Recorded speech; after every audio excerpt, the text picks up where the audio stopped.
Good morning. Good morning. Good morning. Again, we're doing this show every morning, Monday through Friday. It's a therapeutic thing for, I think, a lot of us. It's a good thing for me, for sure. And I'm growing as a leader. I'm growing as a talk show person. I'm growing as a developer of my curriculum. I'm growing in my life. I'm growing even though I'm over 55, right? Someone said yesterday, is it good to start early, when you're not too old? And this young lady was, I think, 17 or 18 years old. And it's good to start over, you should just start over, and I'm like, well, I'm 50, 55 plus, 57 years old. I'm starting over. I've started over wired differently when I was, 52, 53, 3 years old.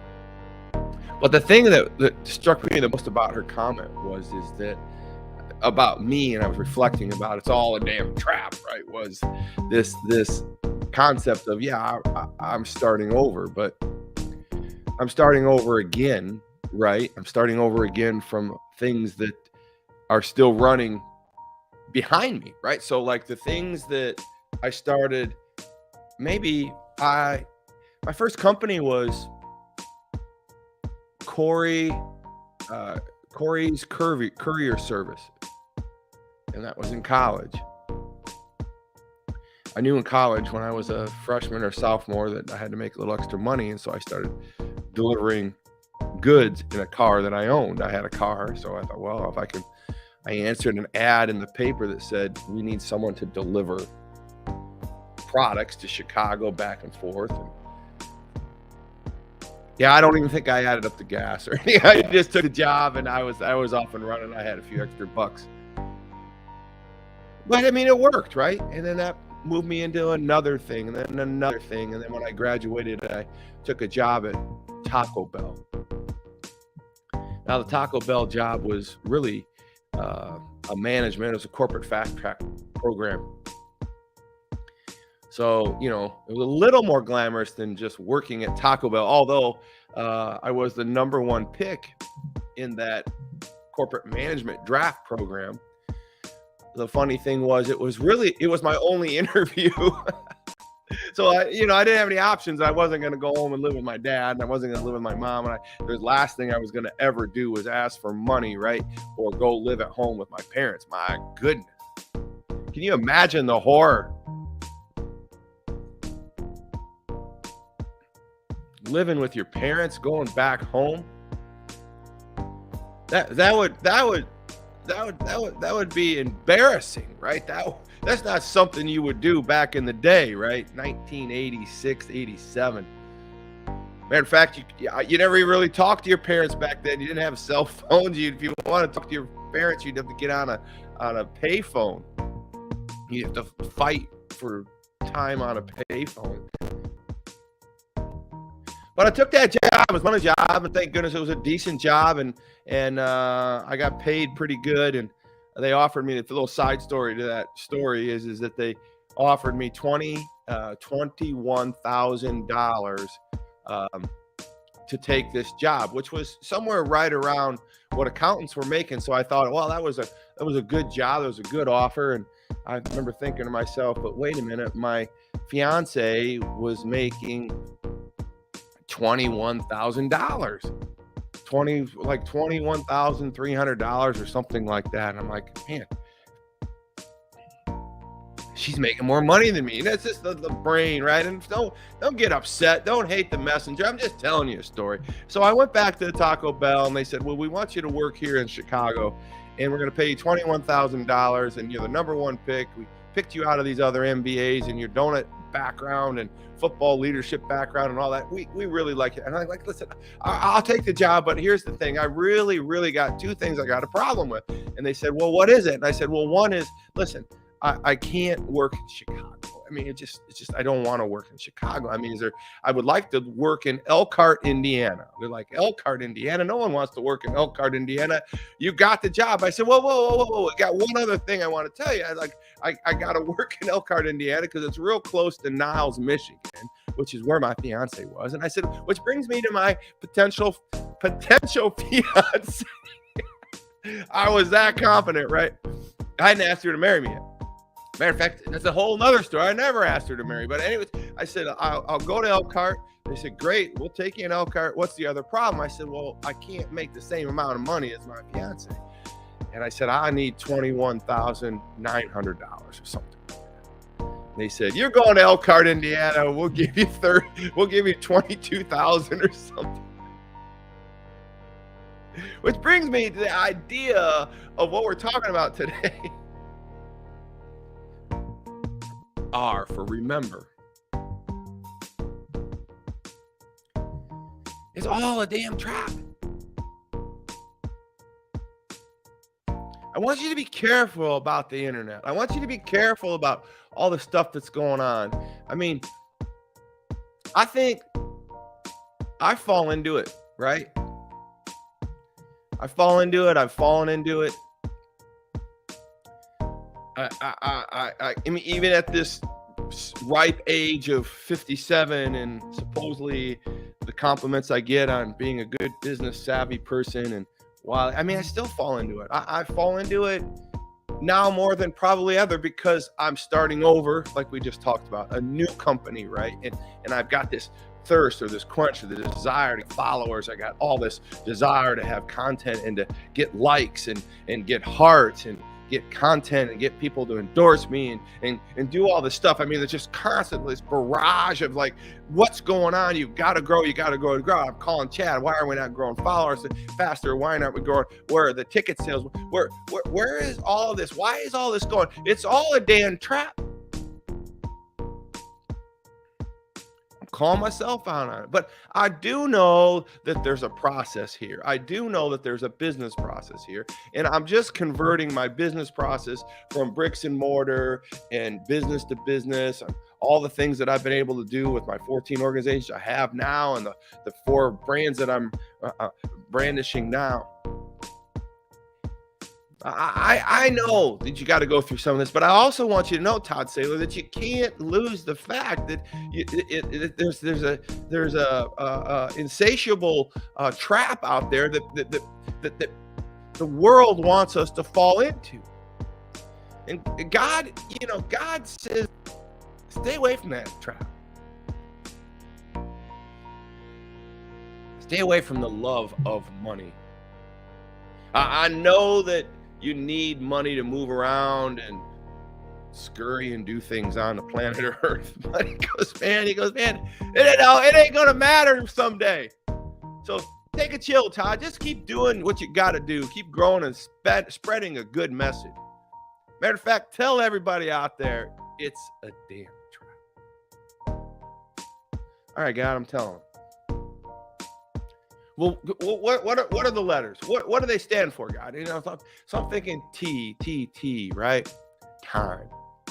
So the business message of time, right? The business message of time yesterday was clearly this idea of we are not building our companies to build money and fame and fortune. We're building our companies so that we will have the profits of time. And it was a great show yesterday. I was so excited about that. But today I want to talk to you about that letter R for trap. R. Raise your hand. R. Remember, I just told you a story, right?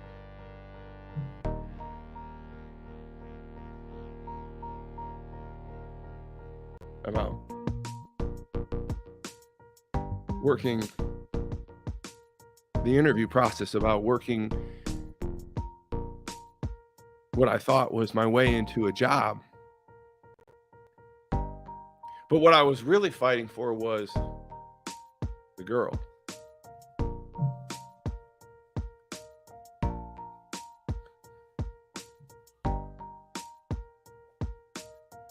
Yeah, the money mattered because I didn't want the girl to be making more money than me, but the location mattered more. I couldn't be in Chicago. I had to be in Elkhart, Indiana, because I was going to be really, really close to the girl. And I remember that.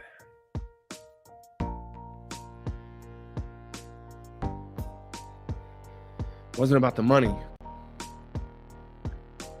It was about the time I could have with her. I didn't even think about it then. I didn't even think about it until this morning.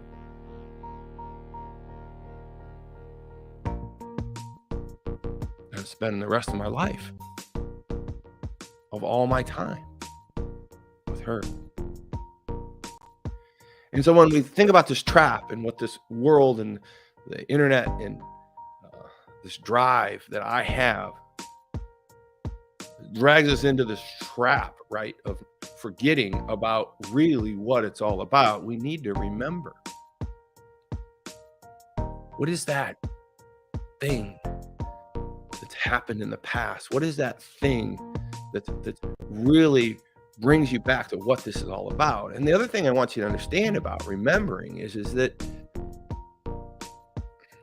it's all a damn trap, because if you're willing to go back and think about the things that were bothersome to you or scary to you, even 3-4 years ago, and myself, I can go back 10 years and think about the first house I lost, or actually 25 years ago when I had this house and the bank turned me down.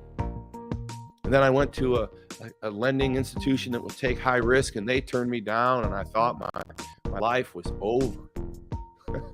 Like, how would I ever support this woman who I've fought so hard, from Taco Bell to Tom's Donuts to Atlas Sugar and all this stuff? You got to read my first book. It's amazing.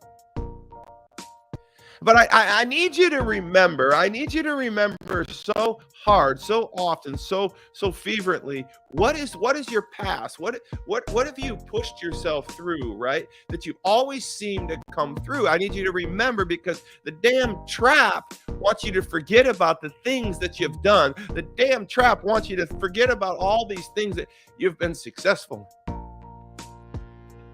The damn trap wants you to only think about what you haven't accomplished yet. And I don't want you to live in the past. But I want you to remember the good things, the beautiful things, the things that you've conquered, the things that you've overcome, the things that God has given us, right? I went to Egmont Key yesterday. And it was amazing, man. I mean, I've been on the island, but I haven't really foraged the island. I've taken my yacht out to the island, and I've swam to shore, because there's no way to get on this island. You can't pull up a boat and get on a dock and get off. There's no place. There's no restrooms. There's no greeting people. There's no like welcome area. There's just this raw island that is wrought with history, right?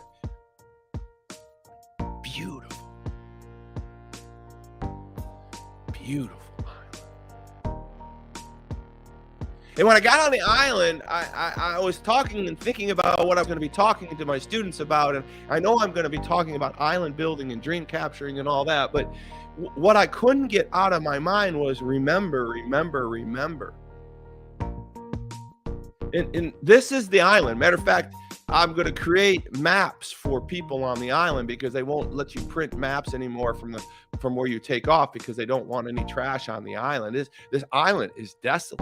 There's one person on this island, and he is Ranger Tom. And Ranger Tom, I don't think I downloaded his house, but Ranger Tom lives on the island. And I couldn't find him the whole time I was there. I was there 3 hours walking around the island and trying to figure out how I was going to best lay out this trail for our 2 hours and our crew. And this is the island. But I couldn't help but remember, we can unload and load here where it says ferry landing. But the first thing I saw when I got on the island was this old wharf. And I couldn't help but not remember what maybe happened. And you see, this island was, the boat instructor told us on the way over, and we're going to be doing the same thing with our cruise, is that this island has literally went back as far as the Inquisition War was built for the wars in the 1800s. The Trail of Tears for the Indians. I just was sad to find out that even in Florida's difficult history, they had placed Indians and made this island their island to live. That's what they gave them, stuck them on a damn island, right? This island was a Civil War island. This island was a Prohibition island. This island literally has went through World War I, World War II, all these wars, and it was an amazing war, habitual island for reserves and for even law being breaking. There's even stories of Al Capone, making his moonshine and doing things over there in this island. When I went to the cemetery, I was deeply moved. Because I needed to remember, right? I needed to remember it's all a damn trap. I mean, like, life just goes on. Life just takes off. And everything in our past really molds for us what we are now. But we forget about it because we get so stuck in the damn trap trying to figure out how we're going to even be better than the next person and the Joneses and everybody. And it goes on and on and on. That these Indians, these Civil War servants, right? These Inquisition people who died, they have a stone, right, and a cross. I want us to remember that this is all a damn trap, and I want you to think about the things that were before us.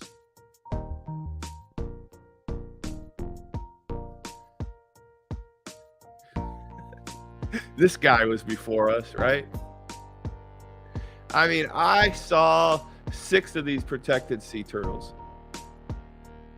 I want you to remember there was so much before us, and there's going to be so much after us, and I want you to go get it. I want you to play full on hard ball. Go get it, go get it, go get it. But I also want you to understand, I need you to remember the second letter in the word trap is remember. I want you to remember there's many, many people. There's many, many things out there. There's many, many grateful things we need to be careful of not understanding about.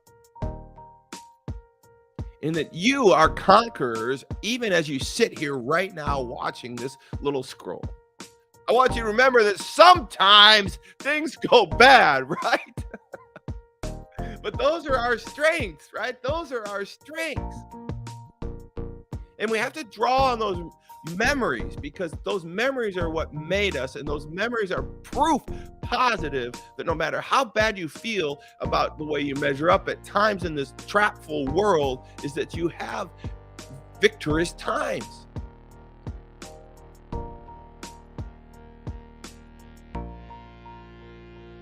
Think about it. And I also want you to know that, yes,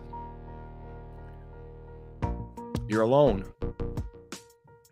I know it seems sad, but it's not, because we have this great God above that wants us to remember that we are alone sometimes down here, but we're never alone without Him. We have Him, right?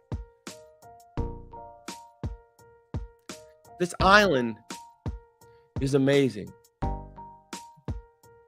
This is the fort, right? This is the battery fort. This is literally one of the chain links that held the cannons. How big and how hundreds, 300 years old. That thing is not, it's immovable, right? Here's some of the silos that were left of this buildings all over the island. We're going to be able to see and remember about how we move through life, and life continues to move for us.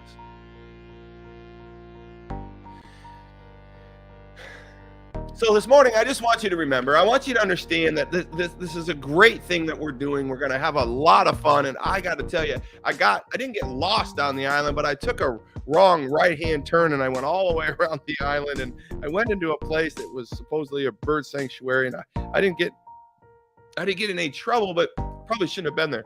But when I went all the way around the island, I can't, the map doesn't even show where I went, but I realized that I couldn't actually walk the perimeter of the island. So I ended up spending 3 hours hiking this entire island because I went the wrong way. And the last 30 minutes was amazing because I really finally found all of the places I want my people to go to and see and to remember and to understand and to dream. We're gonna have a big fort out there. We're gonna have a canopy. We're gonna have water. We're gonna talk, and you're gonna be turned loose, free on this island to remember and to build.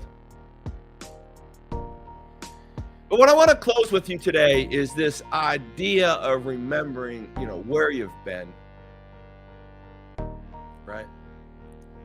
Because if we can think about the things that we've conquered, if we can think about, I have this a friend.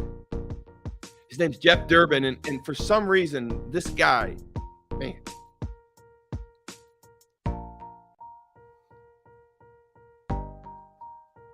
he's just a little older than me, but he's an outlaw, right? He was one of the first outlaws I met in my life, and I'm so glad that I'm an outlaw with him. And if you're not getting what I'm talking about, man, this guy's an outlaw. I'm an outlaw, right? And so I would always go to my wife's family's parties, and he was someone that was married to one of my wife's cousins, and so we were outlaws. They were in-laws, and we were outlaws.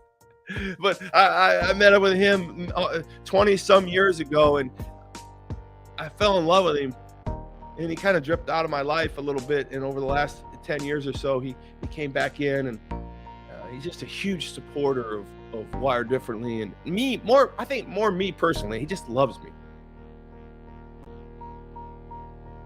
And one of the things about Jeff is that he remembers so much. He remembers the pain, right? The pain is real. He remembers the struggle. The struggle is real. And Jeff just doesn't get caught up in the world.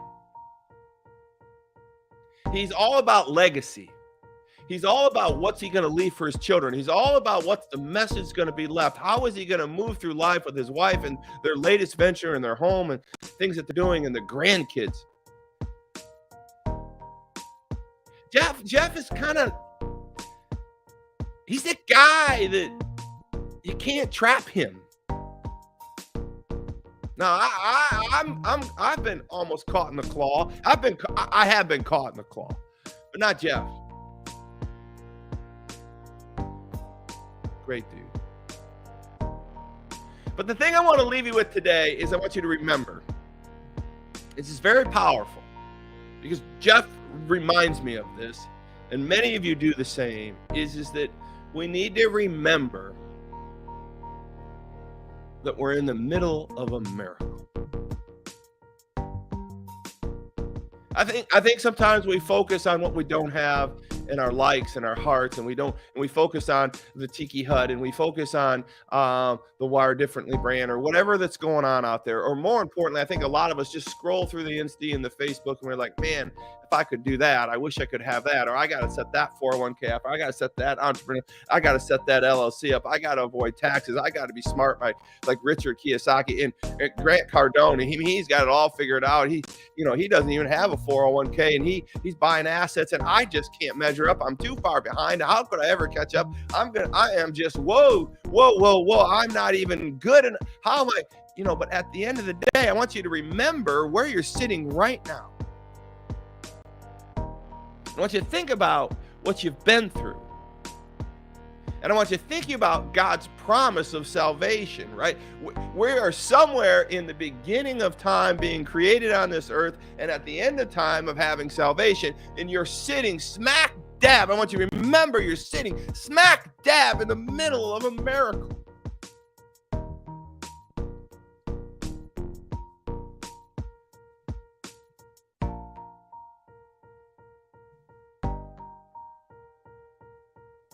Thank you, God.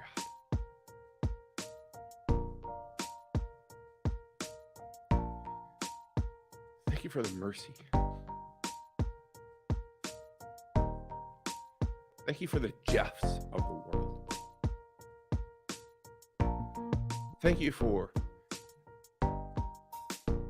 helping me recognize the trap. Thank you for not letting me get caught in the trap. Thank you for letting me remember what my parents have brought me through. Thank you for letting me remember of all the ditches I was in and now I'm out of, right? Help me. Thank you for letting me remember that this is a miracle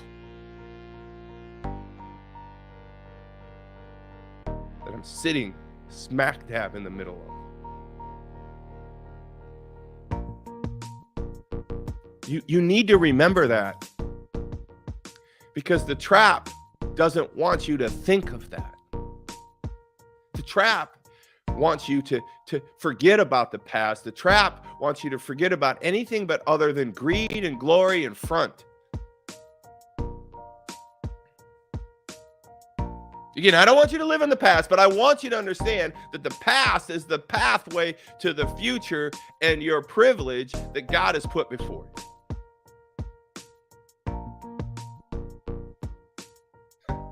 The Israelites wandered through the woods and desert for 40 years. And they had every right to forget that they were in a miracle. But it's funny how that nation of people now, which was trapped in the woods for 40 some years and complained about not understanding they were in the miracle, but stayed with it. And then all of a sudden they became the most enslaved nation. And then all of a sudden they were trying to be exterminated, right? The only race in the world that has went through slavery, went through the woods, and then became exterminated, murdered, killed off, smoked to death, poisoned to death, shot, starved. But somehow is the richest, most wealthy class of people in the world. It's shocking when I think about that. You are in the middle of a miracle, just like those faithful people were. I want you to understand God has given you that. I want you to remember that. Thank you, Jeff.